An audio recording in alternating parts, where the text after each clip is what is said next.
19th, 1994, fate brought together 8 passengers as they embarked on the last flight to Colombia. The billionaire and his gold digger wife, Mafia brothers Hector and Sonny Rodriguez, the flamboyant Prophet Houston, Gabriel Smith, James Goodman, and the ditzy flight attendant Lisa Cold. Little did they know that this journey would be the spark for life-altering changes.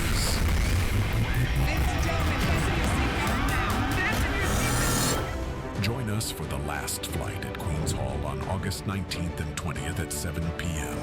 as they embark on a journey that will keep you at the edge of your seat. $150 for general and $200 VIP. Tickets are available at all Kenny Sport outlets or by calling 487-1414.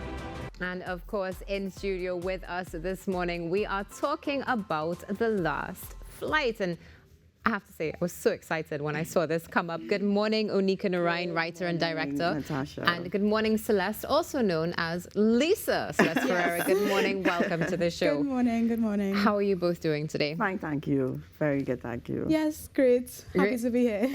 All right, so let's get straight into this conversation because we were just talking off air, Onika, a little bit about the production, how long it's been happening. And I said 8 years, and you said, oh no, it's longer. Oh, yeah. Let's talk about that. Over 20 years. Now, there was an actual crash of flight TWA 800. I think over 250 people died. The entire, everyone on board. At that time, I was working at BWIA. I was on duty. I was at the airport, and the news came through that there was this crash. I was already writing, but really on a small scale, please. And I guess being in the environment, being there at the airport and hearing that, I was very much impacted. I started thinking, my God, these people, because I'm seeing people boarding flights every day, and I'm like, did they even think that this was going to be their last flight? That was those are my exact thoughts. And, from that experience, I started putting together like a list of characters that could have been, on the plane while they were going to Colombia, what was happening in their lives prior to that. And so that's how I came up with the last flight. And so that was, I think, 23 to 24 years ago.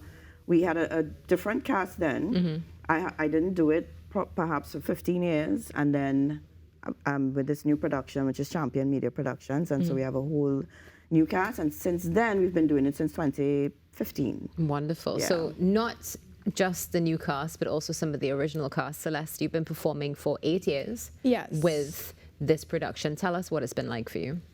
It has been definitely a journey because over 8 years, I think each character has developed. Over the 8 years, there have been different issues happening in the world. So we had COVID, we had a lot of different issues. So we always try to make it relevant. So if during COVID, we included some COVID jokes.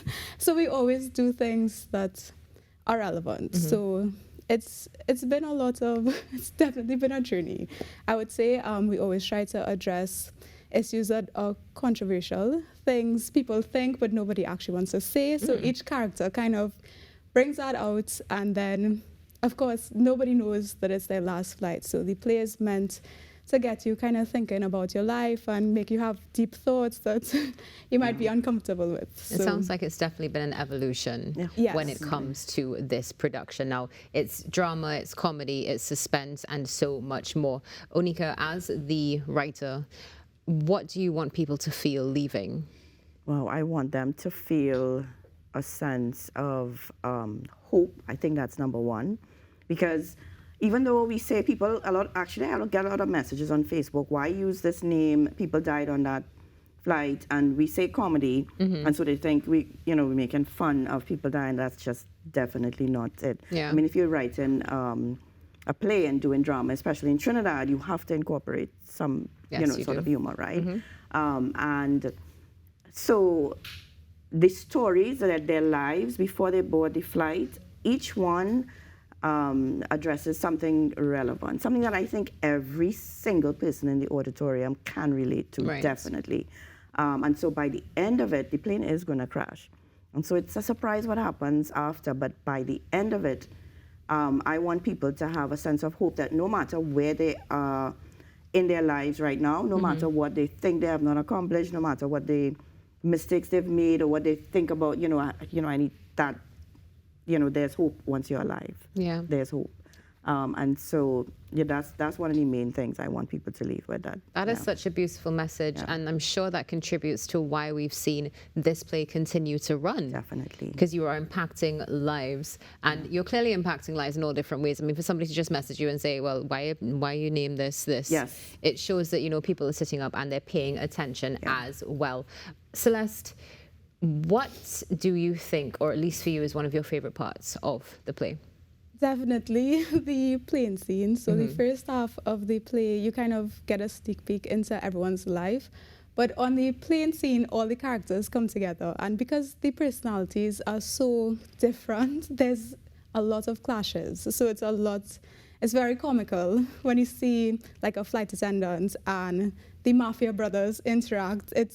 And it can be ironic, and we do that on purpose, because of course the flight attendant doesn't know she's interacting with mafia brothers. So, but the audience knows that. So it is very comical, and that's my favorite part because of the humor involved in it. That's quite fascinating. What inspired you to say, I'm going to put some mafia brothers on this plane, along with a pastor? The mafia brothers, because I think people make judgments based on how people look, what they've heard about their life, and maybe what they've done, and rightfully so. But I wanted to present them in a different light eventually. Well, at least, I don't want to start out too much, but at least one of them, right?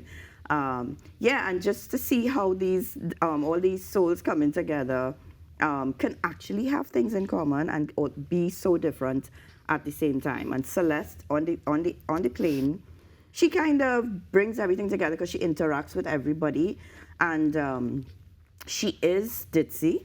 I on the plane she actually acts, and so the statements that she would make, people look at her like, what are you saying, and she doesn't have a lid for her mouth and what she'd say. So it really. What is it like playing that character? I mean, when we saw it come across the scene and said, all right, well, there's a ditzy flight attendant, we all burst out laughing. What is it like as that character? So my part is definitely, I would say, fun, right?